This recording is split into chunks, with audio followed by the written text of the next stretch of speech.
7:43 nos enlazamos hasta el Congreso de la República, donde nos va a atender la diputada de Renovación Popular, Roxana Rocha. Bienvenida a Edición Especial, Roxana, gracias por estar con nosotros. Gracias, Diego, un gusto estar acá en tu programa. Acabamos de terminar justamente el pleno de la presentación de la exposición del gabinete de Luis Galarreta. Encantado de estar acá. Lo primero que te quiero preguntar es lo que ocurrió minutos antes de las 7 de la noche con esa alocución de Rafael Rey, que a mí me ha confundido un poco, porque anuncia, por un lado dice no tengo animadversión contra nadie, no me quiero pelear con nadie, lo cual está bien, pero anuncia que va a hacer algo que ya está hecho, que es enviar el proyecto a Proinversión. ¿Cómo tomaste tú eso? A ver, Diego, yo voy a ser propositiva. Efectivamente, y tú lo que dices es muy cierto. Rafael Rey, en principio, ha tomado una actitud conciliadora de que no está en un momento de enfrentamiento ninguno y que su actitud a veces lo lleva y su carácter a tener ese tipo de respuestas, pero sí nos ha dicho a todo el pleno de que él va a aceptar lo que Proinversión opine sobre la viabilidad del proyecto del tren Lima-Chosica. Pero hay que aclarar, efectivamente, este proyecto ya está en Proinversión, nada menos que yo diría desde mayo del año 2026, o sea, ya han pasado más o menos 4 meses. Es así que en una conversación casual con Luis del Carpio se nos dijo a varios diputados que estuvimos presentes en inducción parlamentaria de que faltaba más o menos 1 mes y medio para que ya se den los estudios correspondientes y el proyecto de la adenda. Entonces, un poco sí me sorprende que diga que todo está en responsabilidad de Proinversión, cuando ya Proinversión ya avanzó bastante y yo estoy segura que en menos de 1 mes le va a remitir al MTC esos documentos y es el MTC el que va a tener que, en su calidad de concedente, suscribir el proyecto de la adenda, contando no solamente con los estudios emitidos por Proinversión, sino también con la opinión del MEF, atendiendo que todo lo que es asociaciones públicas, privadas, tienen también que recibir la opinión favorable de la Dirección General de Promoción de la Inversión Privada.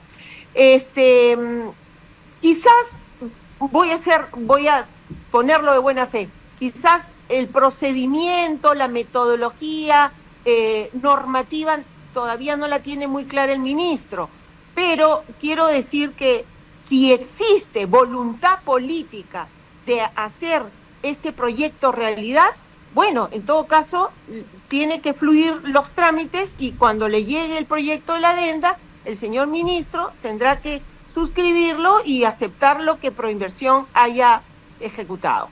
Pero los estudios de viabilidad ya están hechos en Proinversión. Y aparte hay otra cosa, ¿no? No puede ceder sus competencias funcionales el ministro. Es correcto. Recordemos que las delegaciones de esa naturaleza no existen en la normatividad. Cada actor tiene una responsabilidad. Proinversión es el encargado de ver de todas las APP, proyectos en activos, de todas las entidades del Estado en ese rubro, inclusive obras por impuestos. Y ellos son los que hacen estudios. Quien va a determinar la viabilidad finalmente y suscribir el proyecto aceptando los estudios es el MTC. Por lo tanto, creo que ha mal utilizado la terminología, pero en el mejor entendimiento es que ha querido expresar que va a estar de acuerdo con todos los estudios que emita Proinversión. Ahora, yo de la lectura, ¿no? del lenguaje corporal y comunicación política, yo creo que Keiko Fujimori, entre comillas, le ha dado un jalón de orejas y le ha dicho que esto salga, pongamos paños fríos, que esto salga, y creo que con esta nueva actitud podemos esperanzarnos en que este año veamos algún tipo de resultado, porque la gente lo que quiere es resultados ya. Es correcto lo que mencionas de todo punto de vista. Mira, todos los que opinan a favor, en contra, los que dicen que es compra o donación, finalmente todos, sin excepción alguna, dicen, si los trenes ya están acá, que tiene una valoración de nada menos de 800 millones de soles, que están en buen estado, que pueden ser motivo de utilización, pues no podemos desperdiciar la oportunidad de usarlos. Y hoy por hoy estamos claros de que hoy la población de Lima Este y de todo Lima metropolitana lo está invocando, lo están llorando, están pidiendo a gritos, por favor, necesitamos un tren de esa naturaleza que te reduce el viaje, que te reduce no solamente el tiempo de viaje, te reduce el pasaje, vas en un tren confortable, en un tren seguro, ya no vas en un chosicano que se pueda chocar, accidentar, hasta morir, y encima con un cobro que es 2 veces más de lo que se paga normalmente. Pero aún así, en el hipotético negado caso que este proyecto del tren de Lima-Chosica necesite un subsidio por parte del Estado, hay que aceptarlo. Mira, la línea 1 del metro, que es la que hizo el señor Alan García, es subsidiado. El pasaje cuesta 2 soles y hoy día el pasaje cuesta 2.50. Ese diferencial el Estado lo asume y lo paga al concesionario. En este caso no sabemos, porque todavía no sabemos el resultado del estudio hecho por Proinversión, porque es parte de su responsabilidad es saber la tarifa que se va a cobrar, pues hay que asumirlo. Y hay que asumirlo porque en todo lo que es transporte público, no solamente en el Perú, en Chile, en Brasil, Argentina, que son países de la región sur, subsidian el transporte. No es un tema indiferente al gobierno. Lo digo porque también hicimos el Metropolitano en su oportunidad con la Municipalidad de Lima, y cuando tocamos la puerta para el Metropolitano, la línea 1, nadie quería subsidiar.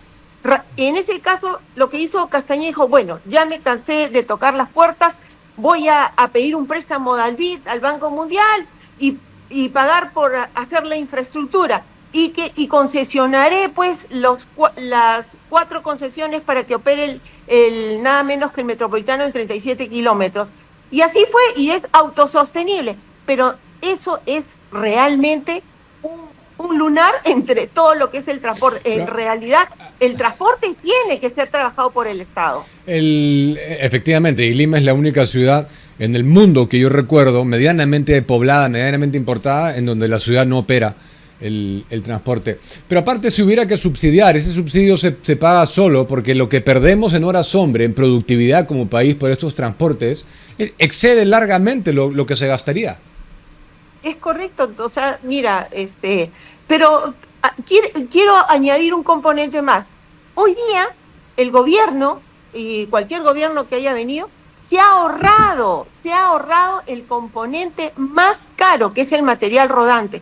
Por lo tanto, el costo que es para el Estado ya no es significativo, porque cuando uno, dice, voy a pagar por el material rodante que me cuesta 800 millones, 1.000 millones, que todavía su fabricación podría venir en 5 años o hasta 7 años, pero no es el caso. Hoy día la inversión que tienes que hacer es mínima. Si tienes que poner plumas de seguridad, las colocas. Si tienes que colocar estaciones o paraderos, vallas de seguridad o lo que corresponda, es mínimo a lo que se tenía que haber invertido en un punto de origen y destino de nada menos de 30 kilómetros de recorrido entre Montserrat y Chosica. Entonces, todo lo amerita. De verdad que somos muy beneficiados y tenemos que estar muy agradecidos por haber sido seleccionados en haber aceptado esta donación.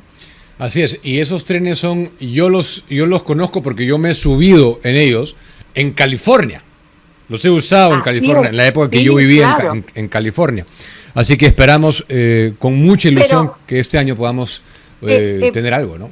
Es clarísimo, y qué bueno que te has subido porque lo utiliza California, Boston, Nueva York, Nueva Jersey, Toronto en Canadá, Australia y Nueva Zelanda. Caltrain es una empresa pública de derecho privado. Es donde han estado donde está Caltrain, es una empresa de prestigio.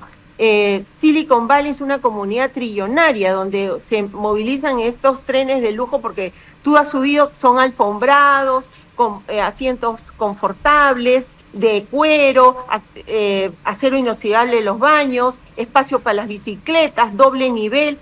Bueno, O sea, Así eso no existe en cualquier tampoco ciudad del mundo. Así es. Ahora, yendo a la presentación de Lucho Galarreta y sus ministros, ¿cuáles fueron tus impresiones? Es decir, ¿qué cosas, quiénes te gustaron y quiénes te parece que dejaron algo que desear tal vez? A ver, en la presentación se ha venido dando, yo diría, sí se ha dado un diagnóstico de no solo un diagnóstico, sino de las cosas que se van a hacer en materia de seguridad, en materia de fenómeno del niño, en temas de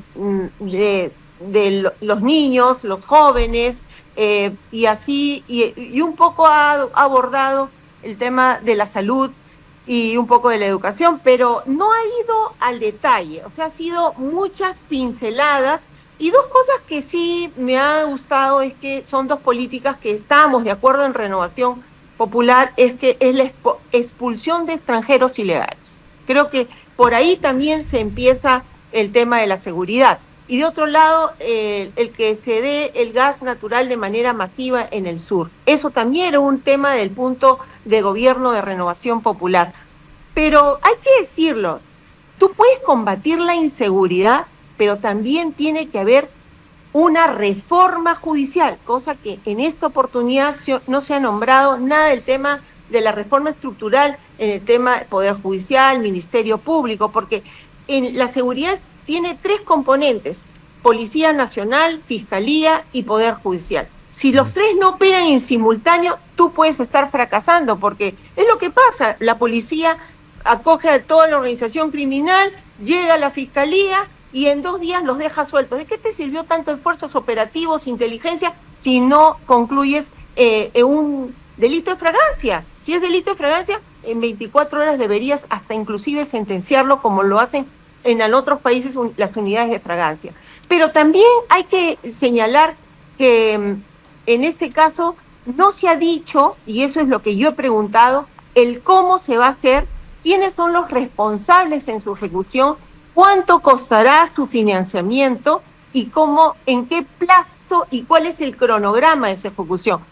Eso lo he dejado como tarea al gobierno, al Poder Ejecutivo, para que se nos diga, porque va a haber una reunión, y eso también lo ha dicho el Premier, con cada una de las bancadas para explicar de manera más profunda y detallada cada uno de los puntos que se han quedado en el aire.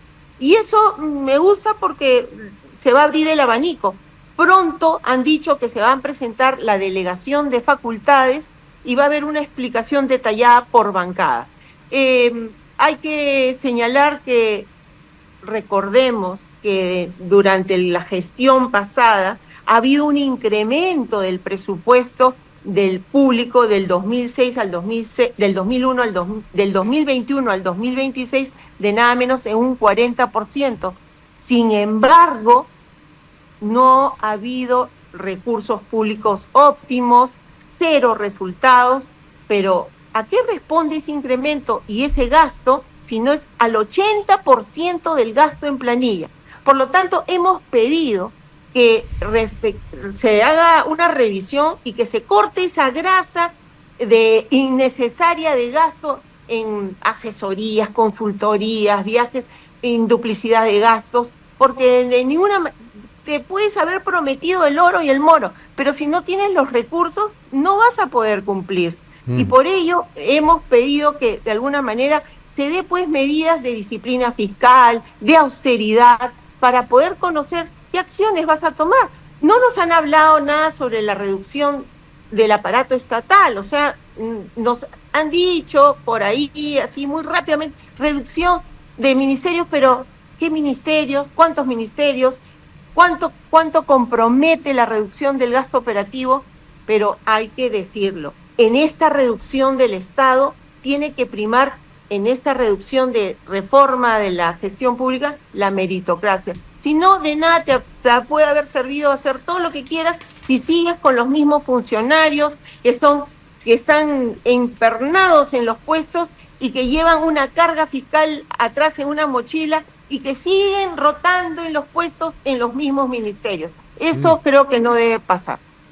¿Tú qué opinas de esta confianza que le ratifica el ministro Astudillo a Óscar Arriola y que el diputado del Partido Cívico Obras, Víctor Piñán, le ha cuestionado.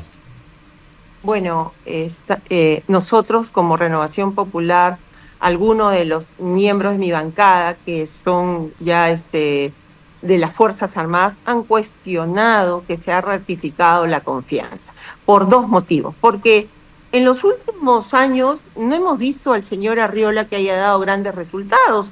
Mira, el mejor ejemplo es el señor Cerrón. El señor Cerrón estaba con medida preventiva de prisión, sin embargo, daba declaraciones a la prensa, salía en videos, estaba feliz de la vida, saliendo en todos los medios y plataformas, y nadie lo ubicaba. Es así que él se ha burlado de la Policía Nacional diciendo que cuando ha ido la policía a Huancayo estaba él a 200 metros de su casa. Entonces, no ha habido efectividad. Es más, de acuerdo a las estadísticas, se ha podido notar que el 2025 y 2026 había un incremento de muertes. Y tú sabes, la vida humana, aunque sea una, hay que asumir esa responsabilidad. Y hemos visto que ha habido una serie de promulgación de emergencias temporales que tampoco han dado resultados. Entonces, el señor Arriola ya es muy cuestionado. No obstante, se nos ha dicho que el señor, al amparo de la ley, una vez que está designado como comandante general, tiene que estar 2 años en el cargo.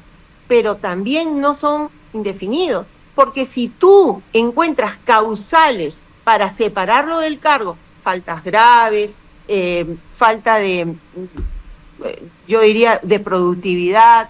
Tercero, recuérdate que también ha sido cuestionado en algunas compras, porque se dieron las relaciones en que algunos de sus familiares habían sido beneficiados con la contratación de dicho material policial. Entonces, de verdad que no estoy de acuerdo que se les haya ratificado al general Arriola por ningún motivo. Eso demuestra, a mí me llamó la atención que hoy hay una coincidencia con bancadas que no son propiamente de derecha, ¿no? En este caso con Obras, porque en eso están de acuerdo.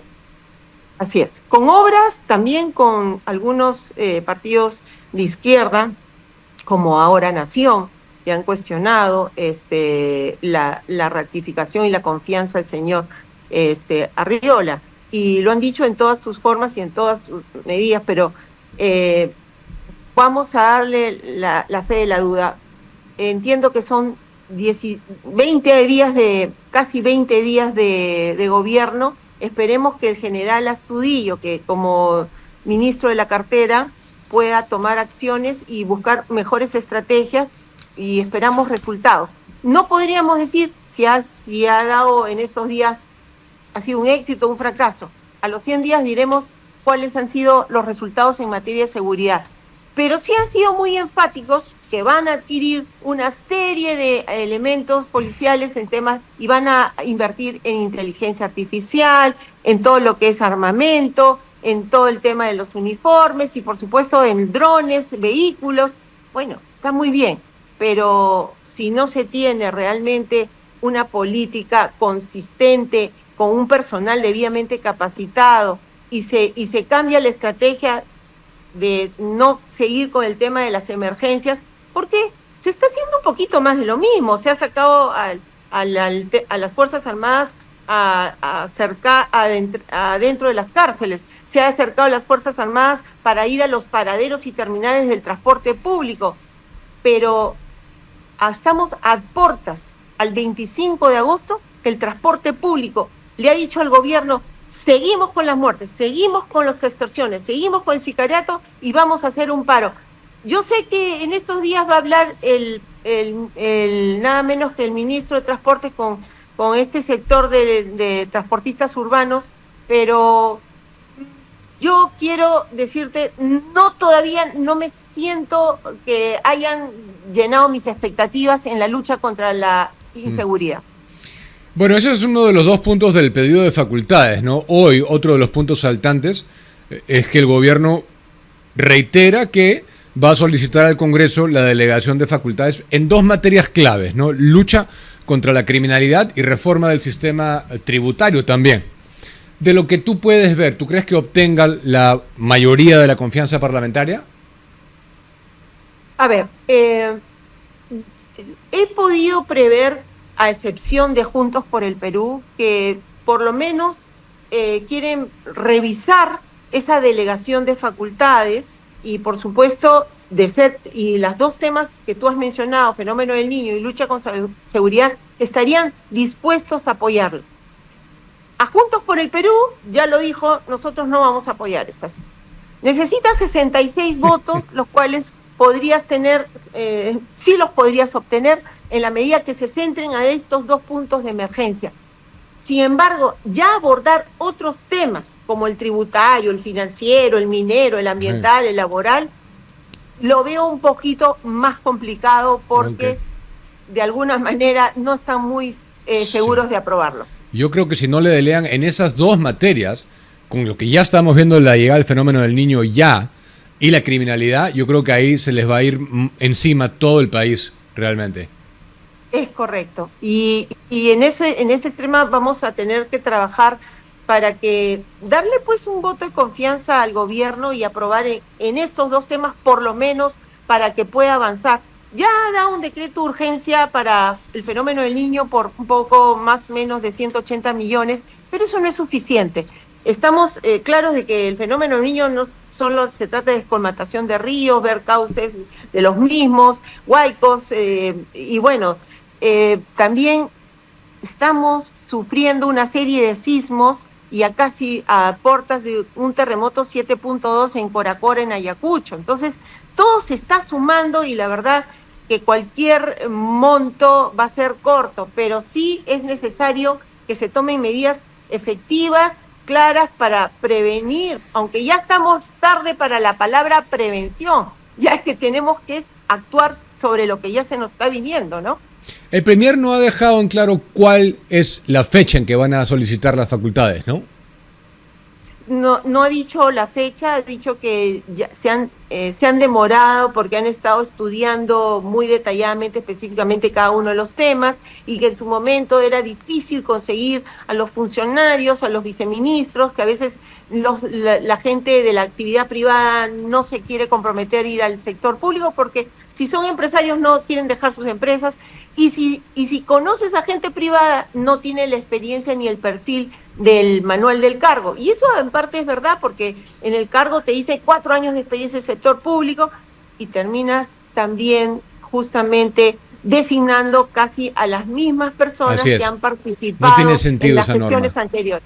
Sí, así pues, y eso habría que cambiar, realmente eso habría que cambiar. Muchas gracias por compartir todas estas impresiones con nosotros, Roxana. No, gracias Diego por la entrevista. Un saludo. Nos vemos pronto. Gracias.